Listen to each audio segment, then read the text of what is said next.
नमस्कार विद्यार्थी मित्रांनो, बृहन्मुंबई महानगरपालिका शिक्षण विभाग व्हर्च्युअल ट्रेनिंग सेंटर, मी विश्वास ठोंबरे व्हर्च्युअल शिक्षक आपले स्वागत करतो। विद्यार्थी मित्रांनो, आज आपण सर्वजण शाळेत नसलो तरी घरात राहून ऑनलाईन लर्निंगच्या माध्यमातून शिक्षण घेत आहोत। या माध्यमाचा आणि अध्यापन अध्ययनाच्या प्रक्रियेचा आपल्याला नक्कीच फायदा होईल अशी आशा आहे। त्याचबरोबर आपल्या शिक्षण प्रक्रियेत खंड पडणार नाही, म्हणूनच बृहन्मुंबई महानगरपालिका शिक्षण विभागाने हा उपक्रम सुरू केला आहे।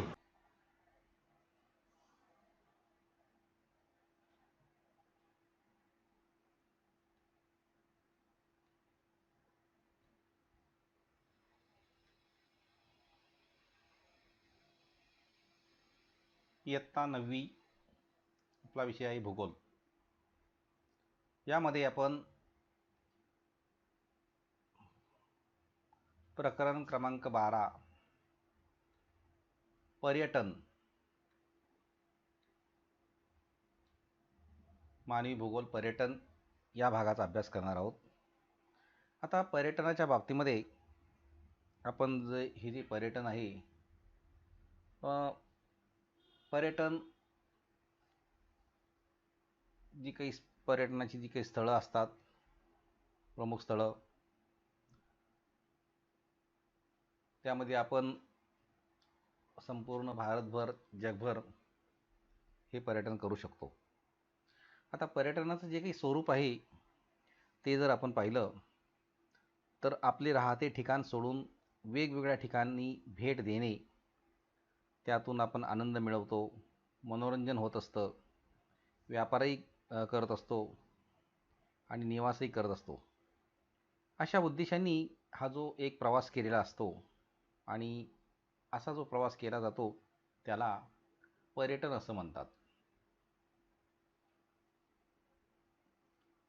आता पर्यटनाचा जो हेतू असतो, काही ठिकाणी सण असतो, समारंभ असतात, उत्सव असतो, खेळ असतो, भटकंती, मनोरंजन, अशा प्रकारचे काही हेतूसुद्धा त्या ठिकाणी असतात आणि अशा प्रकारची पर्यटन करत असताना आपल्याला पूर्वतयारी ही करावी लागते। आता इथे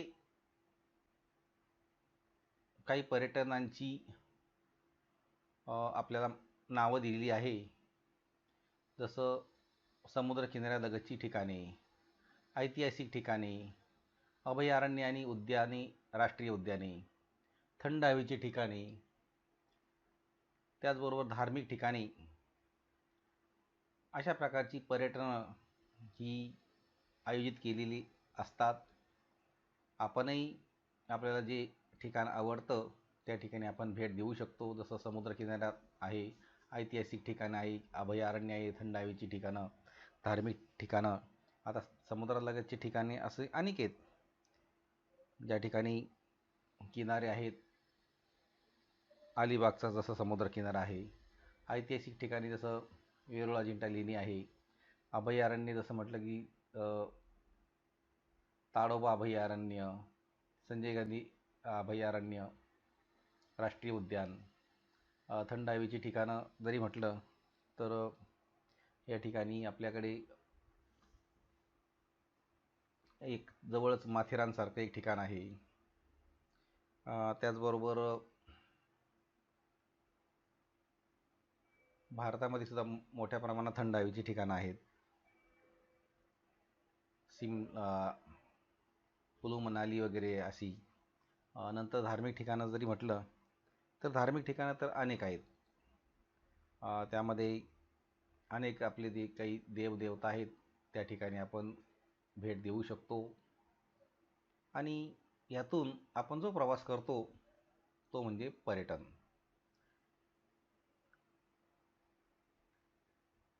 आता या पर्यटनामध्ये आता इथे काही तुम्हाला त्याची काही चित्रसुद्धा दाखवली जातात। जसं ही समुद्र किनाऱ्यालगतची ही जी ठिकाणं आहेत, या ठिकाणी अनेक पर्यटक आपला समुद्राचा जो काही आनंद आहे एक तो घेण्यासाठी येत असतात।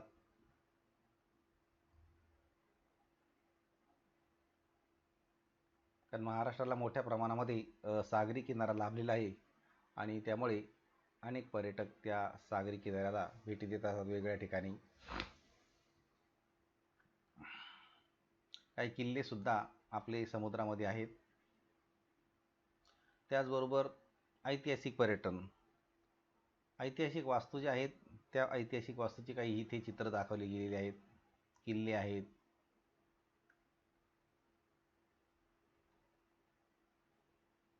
अभयारण्य आणि राष्ट्रीय उद्यानाची काही चित्र दाखवली जात आहेत.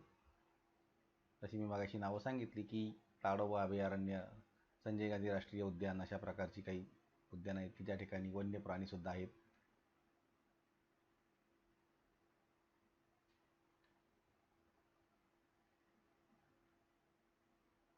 थंड हवेची ठिकाणंसुद्धा त्याचं हे चित्र आहे. म्हणजे वेगवेगळ्या पद्धतीने आपण पर्यटन करू शकतो. धार्मिक स्थळं जी असतात त्या ठिकाणी सुद्धा, जसं नाशिकसुद्धा एक धार्मिक स्थळ आहे, तर त्या ठिकाणी सुद्धा अनेक पर्यटक नाशिकला जात असतात.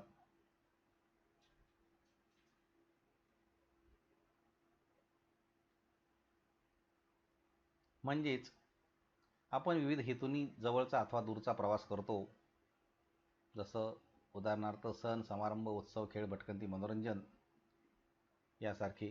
म्हणजे कोणत्याही ठिकाणी जेव्हा आपण जात असतो तेव्हा पूर्वतयारी ही आपल्याला करायलाच पाहिजे. त्या ठिकाणी जाण्याचा मार्ग निवडणे, वाहतुकी साधनं, आवश्यक दैनंदिन गरजेच्या वस्तू ह्याही घ्याव्या लागतात. आणि जेव्हा आपण इच्छित स्थळी जात असतो तेव्हा त्या ठिकाणचं जे काही प्रेक्षणीय आणि रमणीय स्थळ जे असतं त्या ठिकाणी भेट देत असतो. काही वेळेला त्या ठिकाणी आपण राहत असतो, वास्तव्यसुद्धा करत असतो आणि त्या ठिकाणी ज्या काही सुविधा असतात त्यांचा आपण मोठ्या प्रमाणामध्ये लाभही घेत असतो.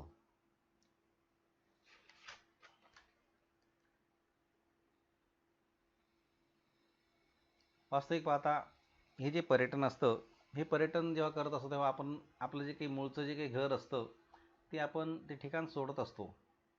फक्त एक आनंद आणि मनोरंजन म्हणून हे पर्यटन करत असतो.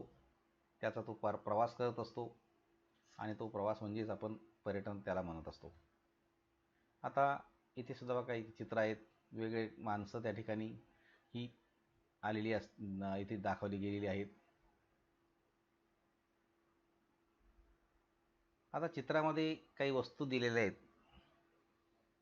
ह्या वस्तू कशासाठी असतील हा प्रश्न आपण या ठिकाणी जर केला तर जसं प्रवासासाठी आहेत का, सहलीसाठी आहेत का, मनोरंजनासाठी आहेत का, तर याचं उत्तर आपल्याला जर शोधायचं असेल तर इथे मनोरंजनाची कोणतीही साधनं दिसत नाही आहे अशी. म्हणजे ह्या वस्तू मनोरंजनाच्या नाहीत. कारण बॅग आहे, दुर्बीण आहे, गॉगल आहे, कॅमेरा आहे, टोपी आहे आणि शर्टसुद्धा आहेत घड्या घातलेले काही. म्हणजे एकंदरीत हा जो प्रवास आहे हा प्रवास मनोरंजनात म्हणजे हे मनोरंजन नाही आहे. प्रवासासाठी सुद्धा नुसतं नाही आहे, तर ही इथे एक प्रकारची सहल आहे असंही आपण म्हणू शकतो. हे जे साहित्य इथे दाखवलं गेलेलं आहे आणि सहलीतून सुद्धा हे पर्यटन होत असतं.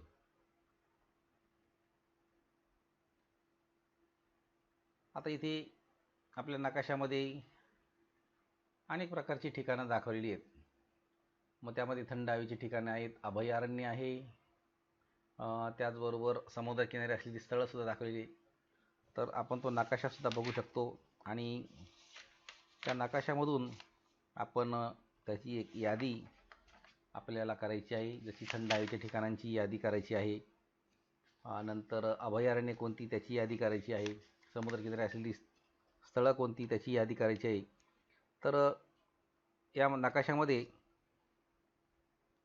जर आपण ऐतिहासिक स्थळं जर पाहिली तर ऐतिहासिक स्थळांमध्ये जसं मुंबई, पुणे, दिल्ली, झाशी आणि कोलकाता अशा प्रकारची ऐतिहासिक स्थळं त्या ठिकाणी दिसतात आपल्याला. धार्मिक स्थळं जर त्या ठिकाणी त्या नकाशात जर पाहिली तर त्यामध्ये तिरुपती, वाराणसी, कोणार्क, रामेश्वरम अशा प्रकारची स्थळं त्या ठिकाणी दिसतात. आणि थंड हवेची जर ठिकाणं पाहिली तर त्यामध्ये मस्सूरी आहे, नैनिताल, उदमंडल, दार्जिलिंग, श्रीनगर, जम्मू तावी, लेह आणि शिमला अशी थंड हवेची ठिकाणं आहेत तेथे नकाशामध्ये. आता अभयारण्य त्या ठिकाणी नैनिताल आहे, मेळघाट आहे, भरतपूर आहे आणि पेरियार. नंतर समुद्रकिनारी असलेली स्थळं. आता हा संपूर्ण समुद्रकिनारा दिसतोय आपल्या या नकाशामध्ये. त्यामध्ये जसं मुंबई आहे, पणजी आहे, द्वारका आहे, नंतर मंगळुरू आहे, तिरुअनंतपुरम, जगन्नाथपुरी, कन्याकुमारी, नंतर कोणार्क, रामेश्वरम, चेन्नई, विशाखापट्टण अशी ही समुद्रकिनारी असलेली स्थळं आहेत. तर अशा प्रकारे आपण या नकाशामध्ये जी काही थंड हवेची ठिकाणं, अभयारण्य, समुद्रकिनारी असलेली स्थळं आणि पर्यटन स्थळं आता मी तुम्हाला सांगितली. त्याचबरोबर धार्मिक स्थळं ही सुद्धा सांगितली. आपणही याची एक अभ्यास म्हणून याची एक यादी तयार करायची आहे.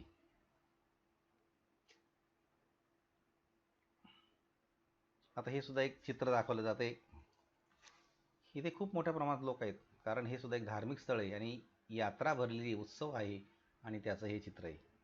म्हणजे इथे सुद्धा लोक मोठ्या प्रमाणात पर्यटक आलेले आहेत, प्रवास करून लोक आलेले आहेत.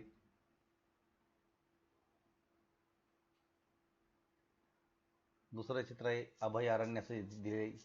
जंगलामध्ये भटकंती चालू आहे अभयारण्यामध्ये.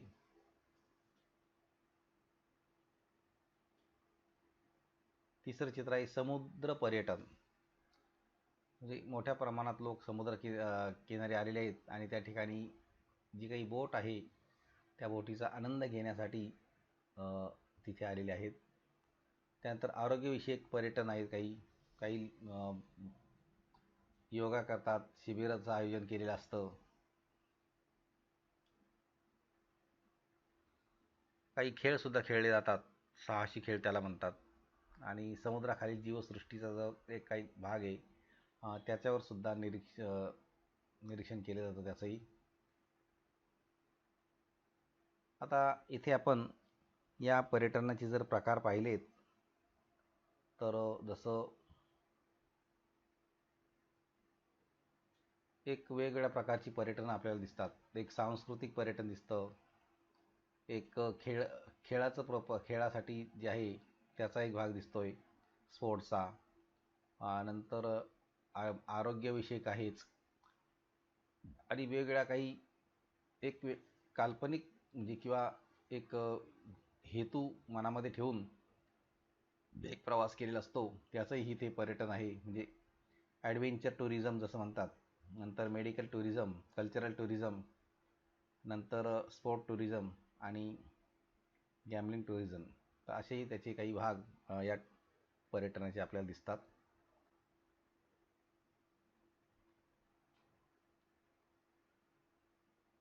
आता पर्यटनाच्या विकासासाठी असे काही मुद्दे दिलेत.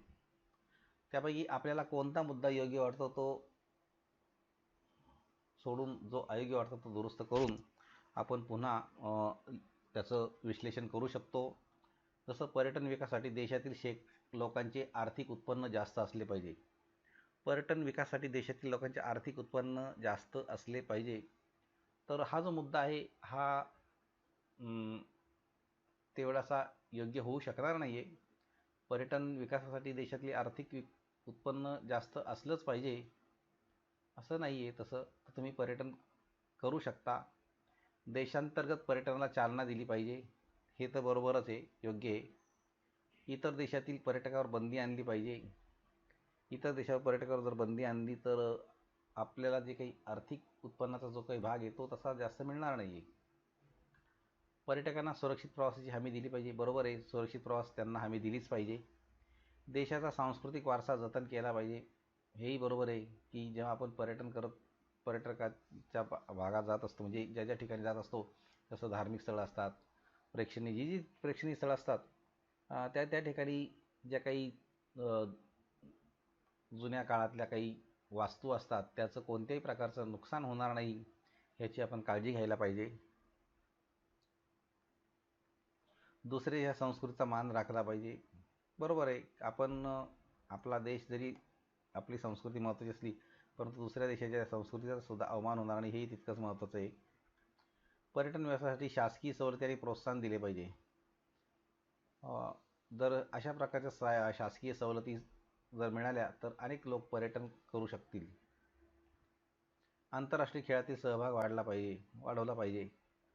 तर खेळ हा तो अतिशय महत्त्वाचा भाग आहे आणि खेळातून सुद्धा जसे ज्या ज्या ठिकाणी मॅचेस असतात त्या त्या ठिकाणी मोठ्या प्रमाणात लोक जात असतात आणि तो सुद्धा एक पर्यटनाचा भाग आहे.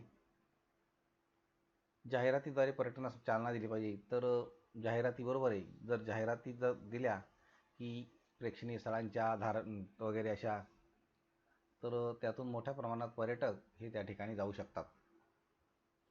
पर्यटनस्थळाची निगा राखणं आवश्यक आहे. ज्या ज्या ठिकाणी पर्यटक जात असतात त्या त्या ठिकाणी जी काही स्थळं असतात ती त्या ठिकाणची स्वच्छता वगैरे ह्या सगळ्या गोष्टी आवश्यक आहेत.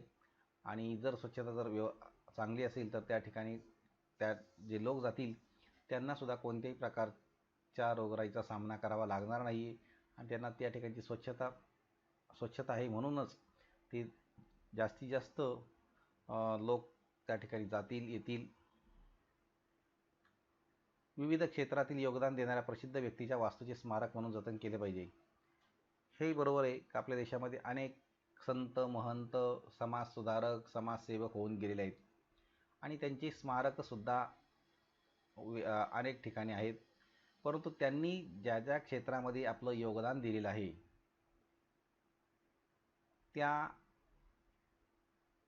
त्यांच्या कार्याची आपण दखल घेतली पाहिजे आणि ते जे स्मारक आहे त्या स्मारकाचं कोणत्याही प्रकारे नुकसान होणार नाही हे आपण पाहिलं पाहिजे.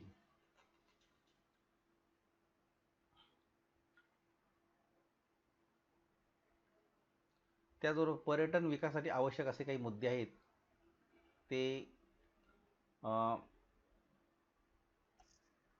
योगदान देणाऱ्या प्रसिद्ध व्यक्तीच्या वास्तूचे स्मारक म्हणून जतन केले पाहिजेत. त्याचबरोबर पर्यटनासाठी सेवा सुविधांचा विकास झाला पाहिजे. पर्यटन संस्थांवर बंदी घातली पाहिजे. या व्यवसायाला भरपूर वाव नाही. पर्यटन हा अदृश्य स्वरूपाचा व्यापार आहे. पर्यटकांसाठी सर्व प्रकारच्या सोयीसुविधा विकसित केल्या पाहिजेत आणि देशाच्या अर्थव्यवस्थेला पर्यटनाचा कोणताही फायदा होत नसतो. हे जे काही मुद्दे यातले ही मुद्दे अशी योग्यही होत नाहीत.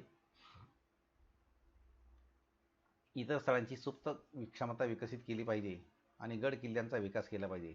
आता यातले काही मुद्दे हे तसे योग्य नाही. जसं देशाच्या अर्थव्यवस्थेला पर्यटनाचा कोणताही फायदा होत नसतो तर हा मुद्दा चुकीचा आहे. तर ज्या पर्यटनाचा देशाच्या आर्थिक व्यवस्थेला फायदा नक्कीच होत असतो.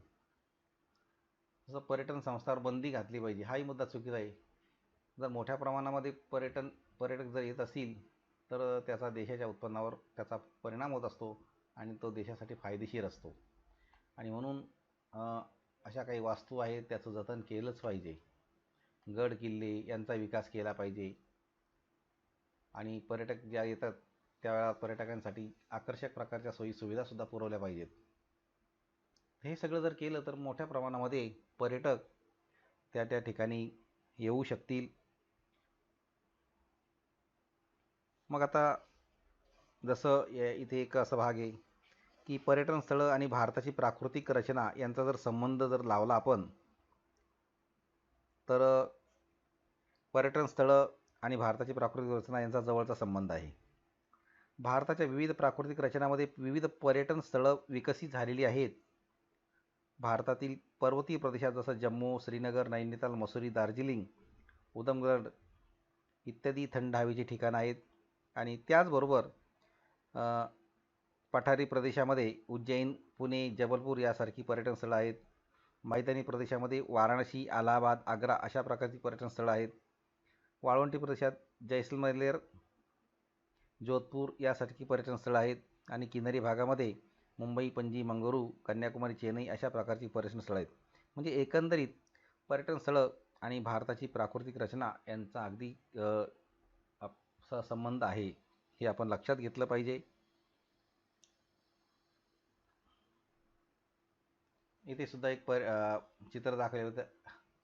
ॲग्रो टुरिझम हा एक भाग आहे की जसं शेती विषयक म्हणजे कृषीविषयक प्रदर्शनं अनेक ठिकाणी लावली जातात आणि त्यातून वेगळ्या प्रकारच्या योजना, नवीन उत्पादनं कशा प्रकारे काढता येतील यासाठी हे प्रदर्शन असतं. अनेक लोक शेतकरी या प्रदर्शनासाठी भेट देत असतात आणि त्यातून त्यांचा फायदासुद्धा होत असतो.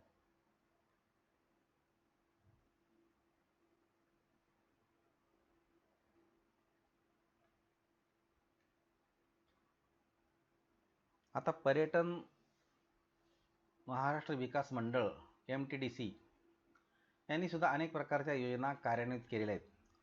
प्रमुख पर्यटन स्थळांवर विश्रांतीगृह, जलक्रीडा, सागरी किनाऱ्यावर पर्यटक विश्रामगृहे यासारख्या सुविधा उपलब्ध केल्या आहेत. डेक्कन ओडिसी ही पर्यटनाकरिता विशेष रेल्वे सुरू करण्यात आली आहे. ही रेल्वे महाराष्ट्र पर्यटन विकास महामंडळ, भारतीय रेल्वे व पर्यटन मंत्रालय यांच्या सहकार्याने चालवली जाते. ही रेल्वे मुंबई, नाशिक, वेरूळ, अजिंठा, कोल्हापूर, गोवा, रत्नागिरी इत्यादी पर्यटन स्थळांना पर्यटकांना घेऊन जात असते. तर असा हा एक उपक्रम महाराष्ट्र पर्यटन विकास महामंडळाने सुरू केलेला आहे की ज्यातून अनेक लोकांना प्रवासाच्या सोयीसुविधा मिळतील असा त्याचा एक भाग आहे. आणि ही गाडी म्हणजे एक प्रकारचा फिरता राजमहालच आहे असं म्हणायला काही हरकत नाही. त्याचं आपण चित्र पाहू शकतो. डेक्कन ओडिसी.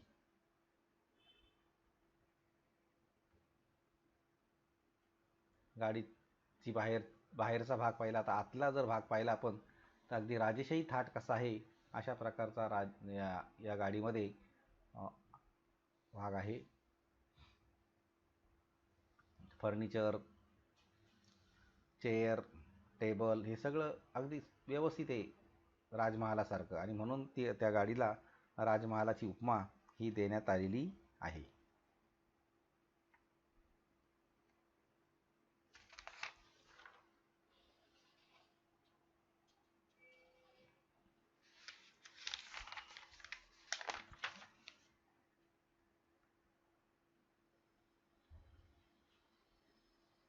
आता अशाच प्रकारची दुसरी विशेष रेल्वे पॅलेस ऑन व्हील्स या नावाने ओळखली जाते.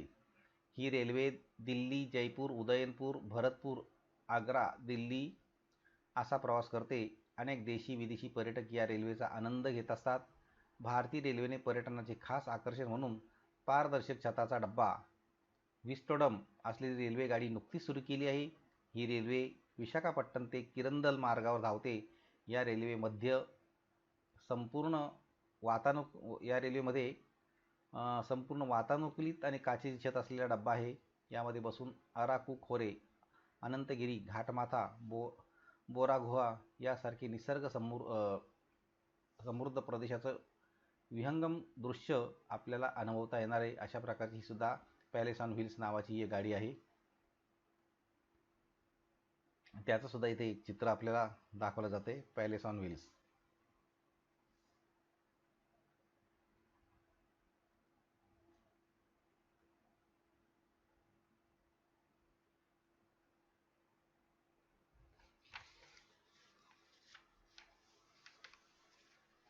आता शहरी जीवनशैलीतील बदल म्हणून लोकांनी शेतात जाऊन राहणे, शेतकऱ्यांकडून सशुल्क पाहुणचार स्वीकारणे याचा कृषी पर्यटनात समावेश होतो. महाराष्ट्रात पुणे आणि कोल्हापूर जिल्ह्यात कृषी पर्यटनासाठी उत्तम पर्यटन स्थळं ही विकसित झालेली आहेत. कारण आता कृषी पर्यटन हे सुद्धा एक महत्त्वाचा भाग असल्यामुळे त्याला अगदी चांगलं त्याचे फायदे होऊ लागलेले आहेत. त्याचबरोबर पर्यटनाचं जे काही महत्त्व आहे ते महत्त्व जर पाहिलं तर पर्यटन हा एक महत्त्वाचा आणि तृतीयक व्यवसाय आहे. या व्यवसायातून प्रदेशाच्या नैसर्गिक, सामाजिक आणि सांस्कृतिक स्थितीची आपल्याला जगाला ओळख होत असते. पर्यटनामुळे अर्थव्यवस्थेमध्ये परकीय चलनाची भर पडत असते. पर्यटन स्थळांचाही विकास होत असतो आणि त्या ठिकाणच्या लोकांना रोजगारसुद्धा उपलब्ध होत असतो. पर्यटनाच्या विकासासाठी विविध माध्यमातून जाहिराती जर केल्या तर पर्यटन व्यवसायाची वाढ होण्यास मदत होत असते आणि म्हणून या पर्यटनाचं जे काही महत्त्व आहे हे महत्त्व अगदी वेगळंच आहे. त्याचबरोबर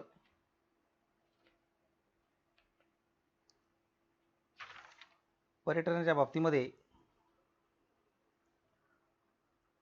हे जे पर्यटन आहे या पर्यटनाचे जे काही उद्देश आहेत, असे कोणते उद्देश आहेत पर्यटनाचे, असा एक प्रश्न असतो की मग सांगितले त्यातले बरेचसे.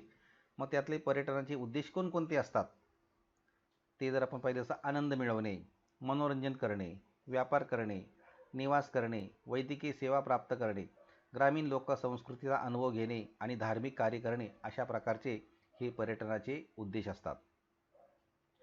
त्याचबरोबर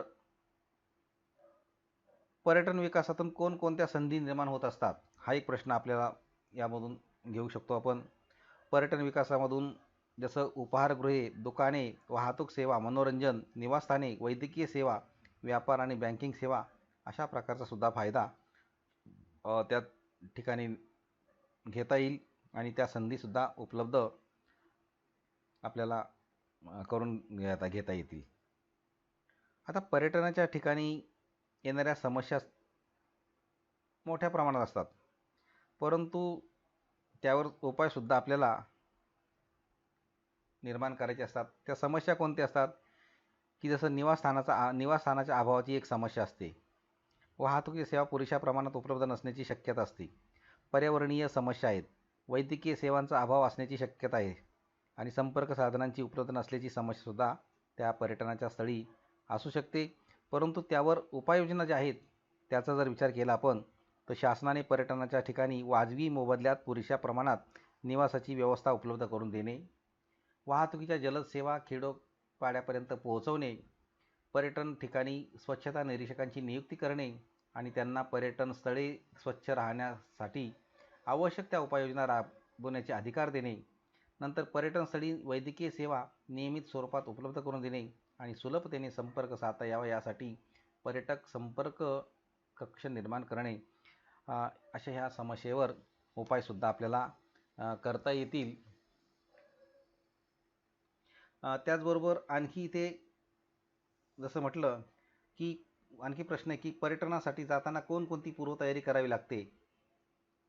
तर पर्यटनासाठी जात असताना पर्यटनाच्या ठिकाणचा मार्ग निवडणे, पर्यटनाच्या ठिकाणी पोहोचण्यासाठी उपलब्ध असणारी वाहतुकी साधनं याविषयी माहिती मिळवणे आणि पर्यटनाच्या ठिकाणी लागणाऱ्या आवश्यक दैनंदिन गरजेच्या वस्तू बरोबर घेणे, अशा प्रकारच्या म्हणजे ही जी पूर्वतयारी अशी करावी लागते.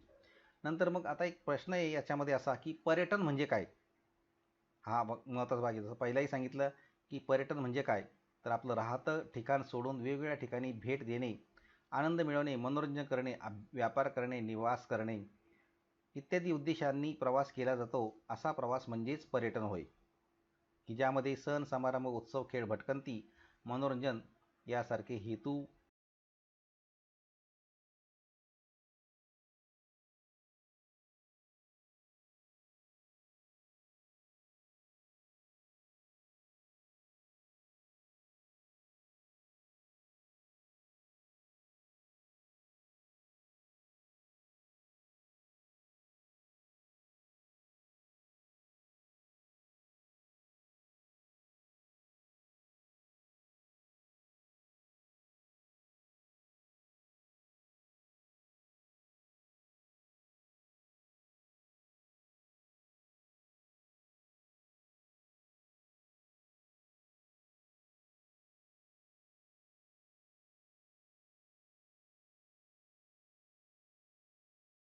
या घटकाची बरीचशी माहिती देण्याचा प्रयत्न करण्यात आलेला आहे. आपणही या घटकाचे व पाठाचे वाचन करायचे आहे आणि पाठ्यपुस्तकात दिलेले जे प्रश्न आहेत त्या प्रश्नांची उत्तरं सोडवायची आहेत. त्याचबरोबर आपल्याला मी काही प्रश्नसुद्धा दिलेले आहेत, ते प्रश्नसुद्धा आपण सोडवायचे आहेत आणि याबरोबरच या पाठाच्या आपल्या प्रतिक्रिया आपण बृहन्मुंबई महानगरपालिकेच्या यूट्यूब चॅनलवर जरूर कळवायच्या आहेत. धन्यवाद.